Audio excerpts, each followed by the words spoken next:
All right, hello everybody. We want to welcome you here today for this webinar with Chris Lowney. We're so happy to have Chris here. So before I introduce Chris, I just want to do a little bit of housekeeping. So my name, first of all, is Paul Krenslock, and I am a staff member at Renew International. You may see the name Jennifer Bober down below. Obviously, I'm not Jennifer. I'm filling in for her today. And what I want to let you know is that this webinar is being recorded, so you will receive an email link in about a day or so. Or if you just wanted the slides without the entire webinar, you could be free to email me, or Chris said you could email him at Renew. But you will get a link for the entire thing in about a day. And also, if you have questions for this throughout the presentation, you'll see a little question box on your right. And please feel free to type in your questions during the presentation, and we'll handle those at the end. And so I'm going to introduce Chris here. Great to have you, Chris. Welcome here. And Chris Lowney is the author of the book that we're talking about, which is a beautiful book called What? Me Holy? Yes, a Step at a Time. And I like the little subtitle, which is important too, at work, at home, and in the world. And this book is based on Pope Francis' exhortation that he wrote in 2018 called Rejoice and Be Glad. And that exhortation was a call for all of us to be holy and what holiness is. Chris expounds on that in his book and tells us a little bit more about what holiness is, that it's accessible to all of us and offers a pathway for all of us. Few words about Chris. Chris was a former managing director at JP Morgan and Company. He is a very popular keynote speaker on issues of leadership, business ethics, and decision making, and more. He is author of many books. A couple of those include Everyone Leads, How to Revitalize the Catholic Church, and also Pope Francis, Why He Leads and the Way He Leads. And before I turn it over to Chris, I just want to break open briefly how the book is structured so that you have that as a little bit of context for when Chris is talking. So this is a book that you could buy on your own just to read. It's designed especially as a small group resource, and it has 12 chapters on all different aspects of holiness. And each chapter is broken down with, of course, an opening prayer and a closing prayer. But after the opening, there is a scripture that's related to the theme of that chapter and sharing questions. And then Chris offers his own reflection with some questions for sharing, as well as some opportunities for action that go along with that theme. So with no further ado, I'm going to minimize myself and turn it over to Chris. Take it away, Chris. Thank you. Thanks for that kind introduction, and thanks, folks, for taking time out of busy days that everybody has. And I will talk, I don't know for how long. I mean, I do a lot of presentations that are very tightly rehearsed and so on. There's a little bit different. I'm just going to chat in an informal way about the text and what's in it. And maybe it'll be about 20 minutes, maybe a little longer or shorter. And I hope that folks will have some questions or comments to add that will make it much more interesting after I finish, to hear those and respond to those.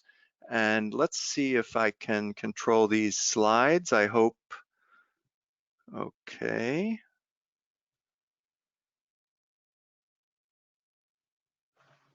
Okay. So I have a handful of slides, and I'll use those to guide what I present here. So this first one is just to give a little backdrop on what I think the Pope is on this exhortation that he wrote.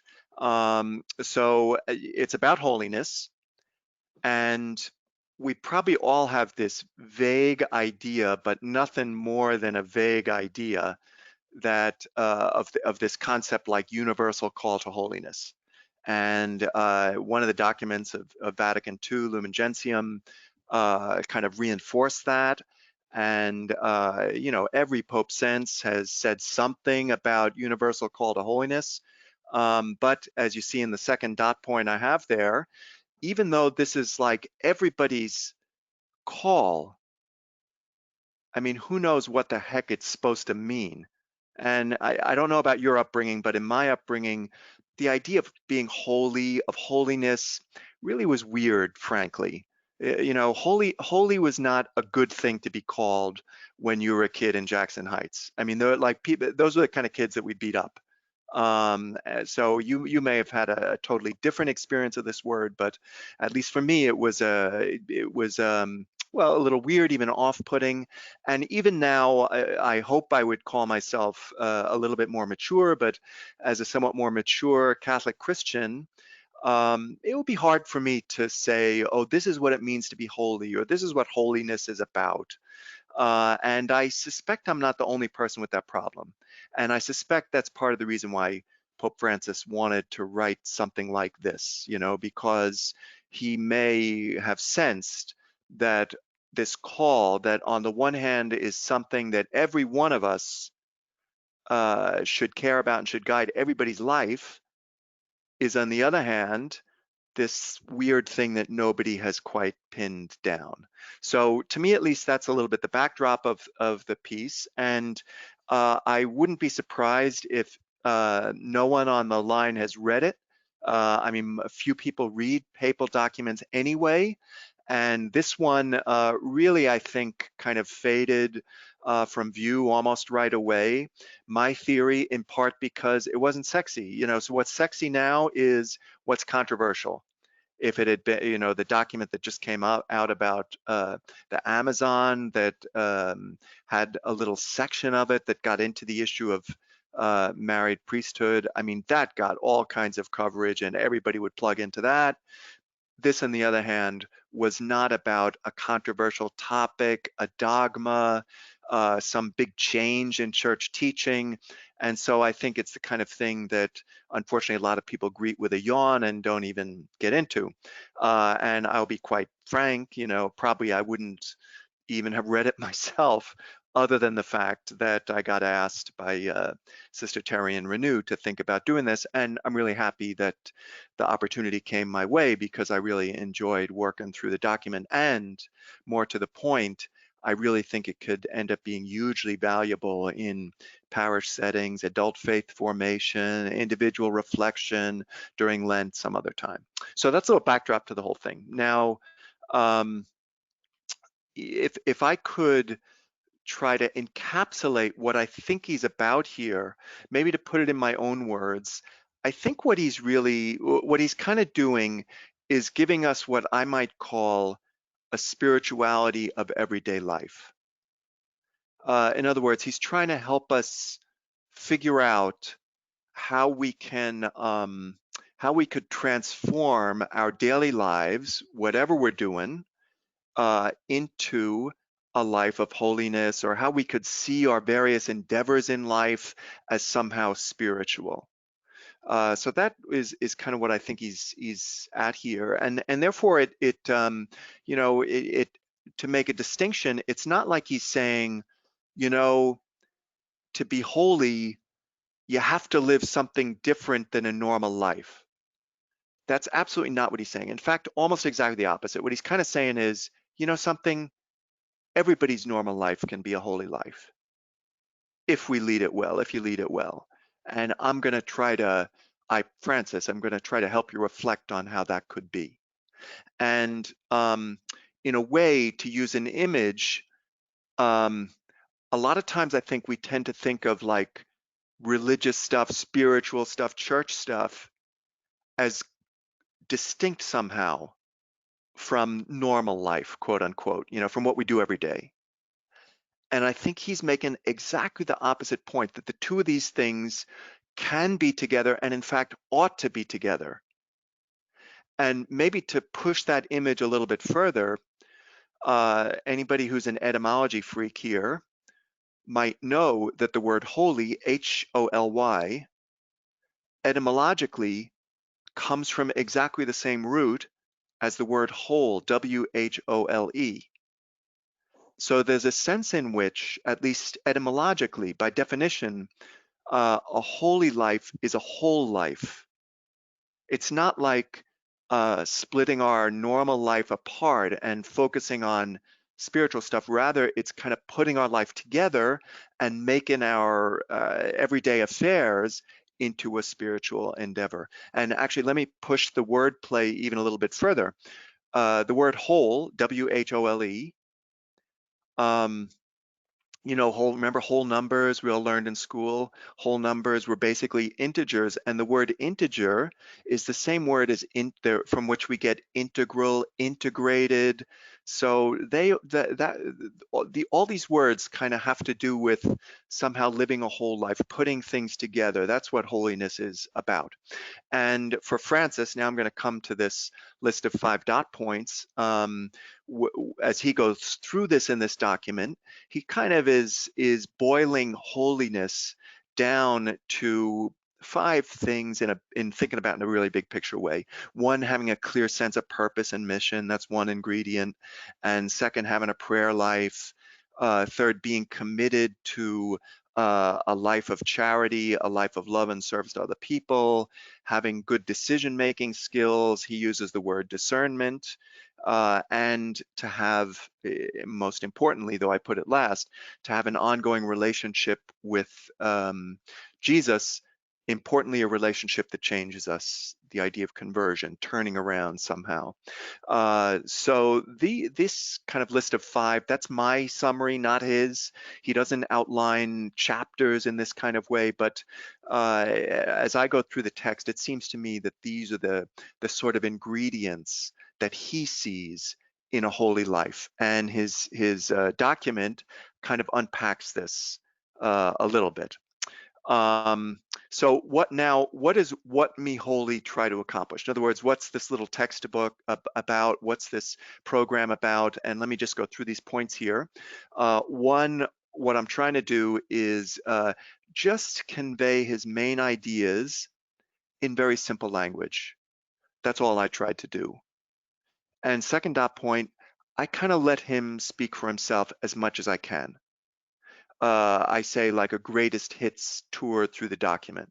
And you know, one of the nice things about doing something like this is that I get to just pluck out bits and pieces that I think will be interesting to folks and glide over stuff that maybe of necessity he has to put in there to explain things or make nuances or caveats, and I can kind of skip by that kind of stuff, and I hope that makes it easier for people to absorb. Or let me put this idea of greatest hits tour another very different way. I once knew a guy who worked at Aspen, the Aspen Ideas Festival, and you know that they do a lot of kind of like Davos, you know, a lot of high-powered things for executives. And one of the things that they used to do, I don't know if they still do, is kind of leadership seminars for top executives, where people would go away for a week or 2 weeks and think great thoughts with these lecturers.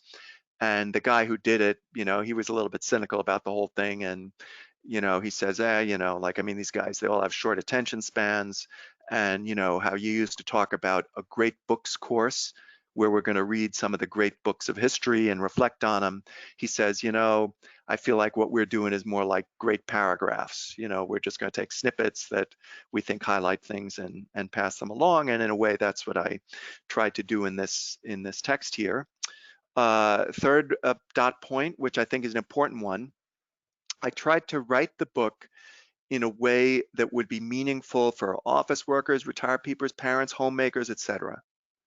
And in doing it that way, one, I was mindful of trying to write something that would be useful and meaningful to any kind of parish community, because I think most parish communities are very mixed populations. You know, we have some working people, retired folks, folks who make their living at home, folks who are making whose work is mostly raising the family. You know, there's all kinds of different folks who are coming to a parish, and sometimes you read things that might speak very meaningfully to one subset of the population, but not really be meaningful to other parts of the population. And I was very mindful of trying to draft this in such a way that somebody in any state of life, any phase of life, any vocational state, whether religious, lay person, married, family, single, widowed, that folks could somehow resonate with the text. That was very much in my mind. And by the way, I don't think that's something that I was bringing to the table, but that's how Francis wrote it. You know, he I think very much has in mind to try to work and write in ways that are accessible to the broad population, and not kind of singling out any subgroup within the Catholic Church as, I don't know what, favored, or the ones on his mind, or the ones he talks to. And last dot point, therefore, I'd like to think that, as Paul mentioned a little bit in his introduction, the book, the program is sort of for everyone and for all seasons. You know, it's not an Advent thing that kind of is meaningful in the run up to Christmas, but not so much at other times. Nor is it the kind of thing that only is usable during Lent, although it absolutely, as Paul mentioned, could be very meaningful during Lent. Rather, it's a you know, I could even say it's an ordinary time thing, because Francis pitches that holiness should be an ordinary concern for us, not a special, unique kind of concern. Let me look at my own notes for a second. Let me see if there's anything else I wanted to say here. No. So next slide here, the exhortation and the book, I try to capture Francis' memorable non-intellectual style and imagery. And when I say non-intellectual style, by no means do I mean that as in any way denigrating.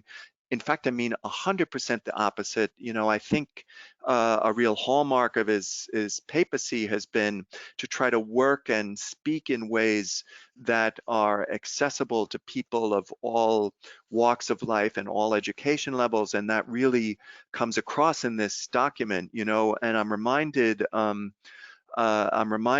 here that once I heard Father Lombardi, who used to be the papal spokesperson at the beginning of Pope Francis' time, but for all of Benedict's time, and if I remember correctly, the end of John Paul II's time. So a lot of you may not know him by name, but everybody knows this guy. You know, he was the guy who used to stand up and say, oh, you know, this is what the Pope just said, and this is what he meant, or take these questions from reporters and so on. And I was once at a talk he gave very early in Francis' papacy, and one of the observations he made about Francis that I found very, it struck me at the time, but now in the months and years since then, it really has struck me as very important and spot on.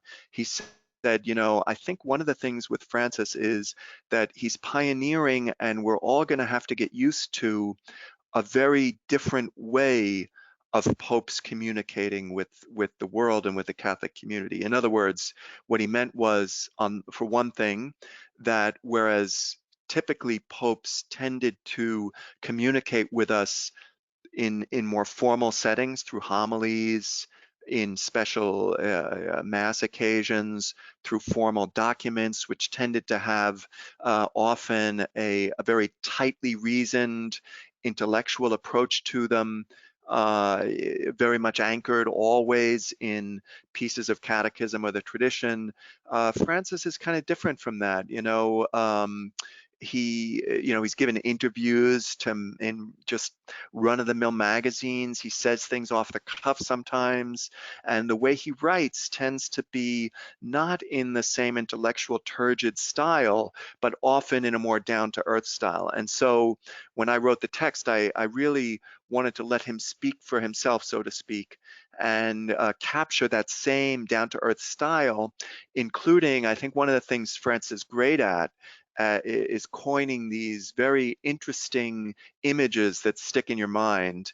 And I've noted a few of these here. So one of the things, first dot point, he talks in this work about the saint next door, as something we aspire to, that these are the ways people live who are very holy, and we want to be like, we want to discover the saint next door and be the saint next door to other people. Nice little image, at least to me. Second dot point, that everybody can aspire to what he calls the middle class of holiness.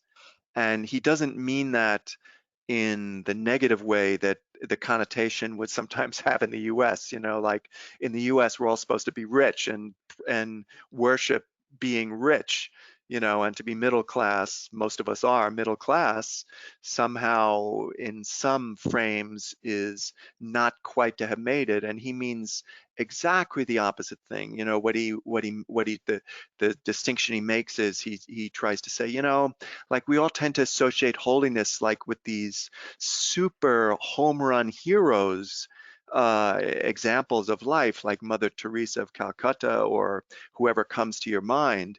And he says, I'm not talking about that. I'm not talking about these people that we sit and say, oh my gosh, I admire that person, but I could never become that person. He's talking about exactly the opposite. He's saying, we can all be middle class. We can aspire to make it to the middle class. And so he coins that image to talk about the middle class of holiness accessible to all of us.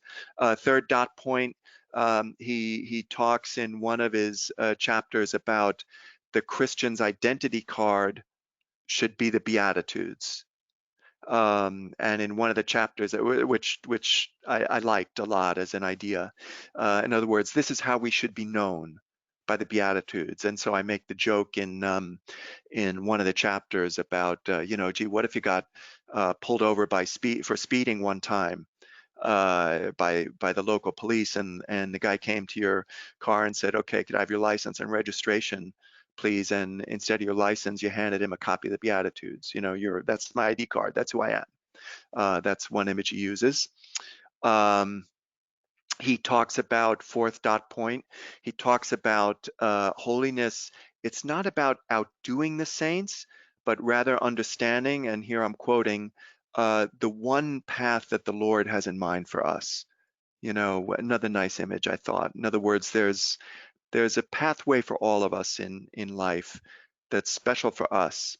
And in this dot point, any of you who've drank the Jesuit Kool-Aid, you heard a little bit in the introduction, and some of you know that I was a Jesuit seminarian myself. And there are a few points in this document, including right here, when Pope Francis talks about this, that it's quite clear to me that he's plucking from his own Jesuit formation, because one of the great moments in the what's sometimes called the autobiography of St. Ignatius Loyola, who's the founder of the Jesuits, of course. One of the great moments is that he talks about early in his converted life how he was so inspired to be holy, and he felt like what he wanted to try to do, he was so filled with fervor that this is what Francis of Assisi did, I'm going to outdo him. This is what St. Dominic did, I'm going to outdo him. And then he comes to understand later in life that that's not what it's about. It's not about outdoing saints. It's about being yourself, being the best version of yourself, the holy version of yourself. So Pope Francis kind of tries to drive that home, that this is not about how am I going to be better with saints, but rather how am I supposed to be that the person that the Lord has in mind. And fifth dot point, another image that's very Pope Francis, I find, I'm quoting here. All of us, but especially the young, are immersed in a culture of zapping. we can navigate simultaneously 2 or more screens and interact at the same time with 2 or 3 virtual scenarios. And I haven't done a Google search of every papal document in the history of the Catholic Church, but I'm willing to bet $1 with any of you that this is the first papal document that has the word zapping in it. I guess, I don't know. So in the text, I just tried to capture a little bit of some of this very down-to-earth imagery that I think really is very characteristic of the style that Pope Francis has brought to the papacy, trying to talk to all of us. The next two slides really just summarize the chapters that I put together, the 12 different sessions. I have 11 different dot points here. The last one is a summary, just so you get a flow of how the document rolls. I'm not gonna go through these all in detail by any means. I'm basically just gonna read these headlines so you get a sense of each chapter. So the first one is thinking about what we aspire to in life. That's the first chapter, the first discussion session. And the point I make is, you know, somebody may say, oh, I want to be a good father, or I want to be a president of a company, or I want to be successful, or I want to have 2 houses, or I want to be rich. But I wonder how many people say to themselves, much less say to others, I want to be holy, or I want to be a saint. And of course, the point Francis is making is holy is the one thing we're all supposed to be. That's what the call to holiness says. It doesn't say everybody's supposed to be a priest. The catechism, you know, our Catholic life doesn't say everybody's supposed to be a priest. It doesn't say everybody's supposed to give away 50% of their money. It doesn't say that many of the things we associate with being Catholic are not requirements. Of course, we are told we're supposed to follow 10 commandments and participate in the sacraments and so on. But in terms of life aspirations, there are very few things that we're told we're supposed to do or be except be holy. So the first chapter is kind of inviting us all to think about what we all aspire to be and maybe what we should aspire to be. Second chapter, second discussion session, second week of the program, however you end up using it, is understanding the concept of holiness. Leading a whole, it means leading a whole rather than split life and drawing ever closer to the Lord. So in that second chapter of the program, it's kind of exploring people's wrong stereotypes about holiness and trying to give us some clearer sense of what holiness is really about. Third session, one of the first most important aspects of having a holy life is having a clear sense of purpose. This is why I'm here on earth. This is what I'm supposed to do. This is what life's supposed to be about. And Francis, in that section of his document, talks about our sense of purpose should be wanting to join Jesus' mission of helping to build the kingdom of God. And yeah, I talk a little about that idea, kingdom of God, which is another idea we always throw around, but sometimes we don't have very clear in our mind what it's supposed to mean. Fourth dot point, fourth session. I previewed this before, that holiness is not trying to imitate or outdo the saints, rather it's trying to discern what's God's special path for my own life. So we're inviting people to think about that. Next session, next dot point, Francis says, I'm quoting, I do not believe in holiness without prayer. So part of his document is about a life of prayer. And very importantly, in that section of the document and in that little chapter, I talk about the idea of trying to learn to listen to the Lord in prayer, because I think a lot of us were raised knowing one kind of prayer, namely the prayers we memorize and say, like the Our Father. You know, the things we either say at night before we go to bed, or when we get up in the morning, or with the community when we go to Mass. But of course, there's another whole dimension of prayer like for example, where I sit with scripture and just try to shut up for a little while and understand what God or God's spirit might be trying to communicate to me. And, for a lot of us, that is not something we ever were brought up to practice or to do or to learn. It's kind of unfamiliar to a lot of us. And so the fifth session of the book is about prayer and introducing the idea that we have to also learn to listen a bit in prayer. Next part of Francis' document and next chapter in my book, he says, authentic prayer leads to a life transformed by mercy. In other words, one of the fruits of our prayer life is we're going to want to go out into the world and make the world a better place by serving our brothers and sisters in need, whoever they may be. And so in a way, this is my image, but Francis is sort of saying, something, there's an aspect of holiness which is being both Martha and Mary. Remember that famous scene where Jesus comes and the one of them wants to sit at Jesus' feet and the other one wants to get the meal ready. And in a way, Francis is saying is, well, holiness involves both.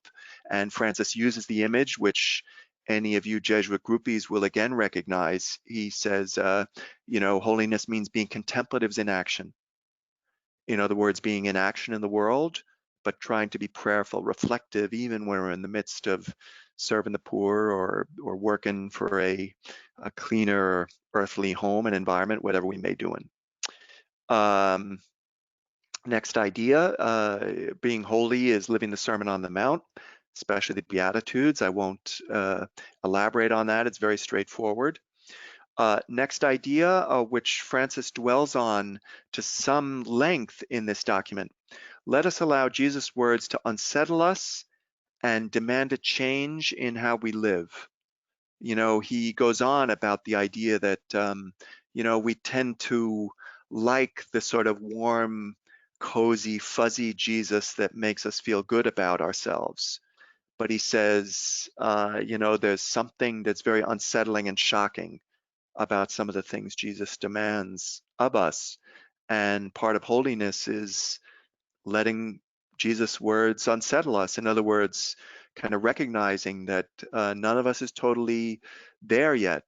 Jesus is calling all of us to be more, to be better, to be holier, we all have work to do, conversion to do. Next idea, making good choices. And the only time he uses urgent in this whole document is about an urgent need to cultivate the gift of discernment. And any of you who have read Francis' read Francis homilies or writings or teachings know this is a really big idea for him. The idea of discernment. In other words, what he means by that is trying to understand where God's Holy Spirit might be calling us individually and as a church. Being better decision makers. And I think he feels, and I would happen to agree with him, that this is something that we really need to build up our muscles as individual Catholics and as a church. That we're not great yet at discerning, understand where God is calling us. And let me just elaborate on one nuance of that. When he says being good at discerning, being good decision makers, he's not talking about what I might call the easy decisions. In other words, should I murder the person or not? I mean, it says right in the Ten Commandments, should I have an affair or not? Now, we may be weak and we may fail. Of course, that happens. But in terms of knowing what's the right thing to do, there are some things that, they don't require discernment. They only require a little bit of courage and some willpower and God's grace and so on. A lot of decisions are black and white. What he means when he's talking about discernment are really the trickier things where maybe we are deciding between two things that neither of them is actually bad. What should I do with this money that I have, this extra money? Should I donate this? If so, to whom? Or what should I do with my life right now? I could work for another couple of years, or I could retire early and do this kind of service work. Or how should I spend these free hours on Saturday? Or how should I feel about getting more committed or involved in caring for our common home, the Pope's emphasis on the environment, these kinds of tough choices is what he means by discernment, and he's saying we have to get better at that.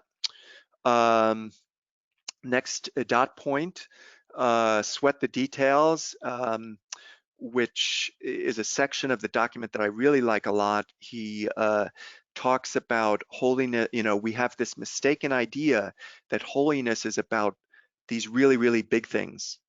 Like I'm going to leave my life behind and fly to Africa and spend my life in Kibera slum in Nairobi. Well, man, that's pretty holy if you could do that. More power to you. But he's saying, oh man, that's not what I'm talking about. What I'm talking about is when you're paying attention to the details, is an image Francis uses. And he goes through this lovely section of saying, holiness is about keeping track of the details, like the little detail that we've run out of wine at the wedding feast, or the little detail that this person appears to be lost, or this little person appears to be hurt and needs healing or a good word. So that's that chapter. And then the last one, and now I'm close to shutting up, is very importantly, this is by no means least, even though I put it last, you're never going to do any of this alone. And he talks about the importance of God's grace and the Holy Spirit in pulling all of this off. I'm going to stop here. There are a few more PowerPoint slides, and I think that you are not able to read them or advance them.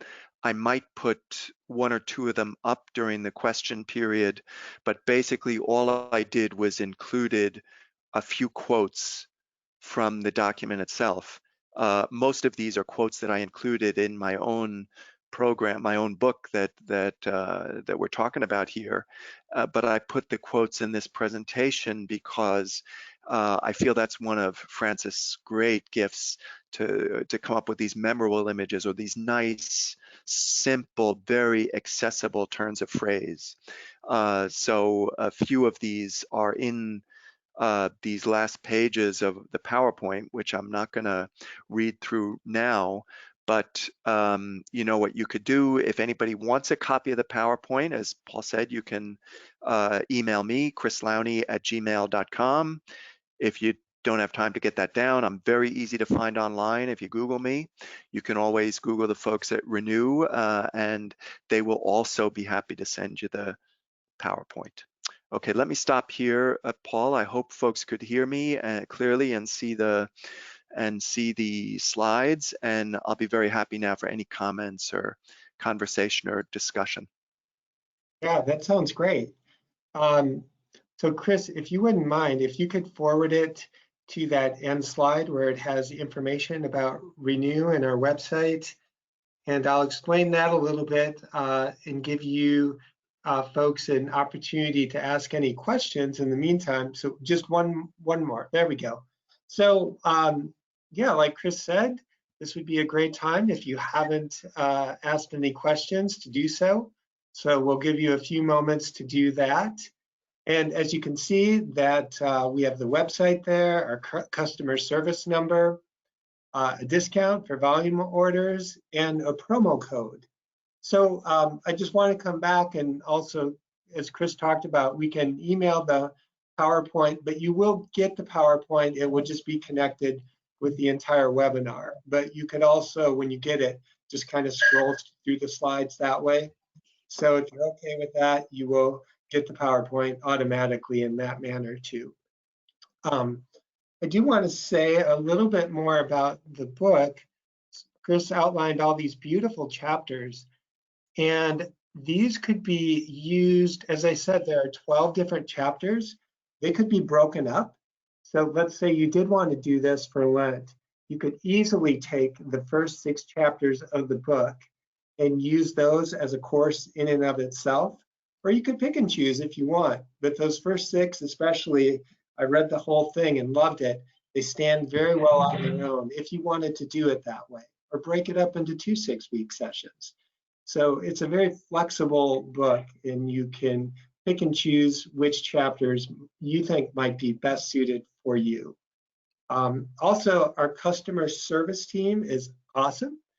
And as Chris said, this works for all times of the year. But if you did want to use it for Lent, we could get this out to you right away, tomorrow, basically. So all you have to do is to order. Let's see. I am not seeing any questions, Chris. Any last words or thought on your part? I'll just say one last thing, and if anybody wants to send in a question or use the chat box to do so, they're still welcome to do that. I guess the last thing I would say is maybe two things about this. I mean, one, I'm not getting any money out of this, so I'm not advertising like to build up my own royalties. I'm not going to make any money if anybody buys this. They gave me a little. They gave me a stipend, of course, to write it. But at this point, yeah, I don't get anything out of it. So what I'm saying is not advertising to put money in my pocket. I would say this, that I do feel like, there are a lot of papal things that there's not much you could do except just read it and say, yeah, I agree or disagree or whatever. I mean, what can you do? It's an intellectual exercise. If the Pope tells you this is what the Eucharist is, there's only so much we could discuss about that. It seems to me this is something that very much lends itself to real life discussion among real life people about how to be a real life Catholic in this complicated, crazy, secular, sometimes difficult world. So I'm not talking my book, I'm talking Francis' book. I do feel like going through this in a small group in a parish could be a very meaningful, useful exercise. And let me say another thing, that, unfortunately at this moment in the Catholic Church, there's my opinion, we're kind of polarized and people like to have mudball fights about this topic or that issue or this dogma or that practice they want to have changed. And sometimes it's hard to find things that get us onto common ground. And this is a topic that there are no landmines. It doesn't lend itself to getting us squared off into polarized groups. Exactly the opposite. It kind of invites us to talk about the real life challenges and struggles that every human being has and that we all share, and talk about how to translate those into a frame of holiness. So in that respect, I think it could be a nice thing to help a parish community feel together rather than feel pulled apart. Well said. Thank you so much. That was wonderful. And we actually don't have any questions. So I guess we will bring it back to a close. So just again, you can see the website here and all the information on the bottom, and you'll get a copy of this in about a day or so. Chris, thank you so much. A beautiful book, and I hope people take full advantage of it. And wishing you all a great day and a blessed Lent. God bless. Thank you all.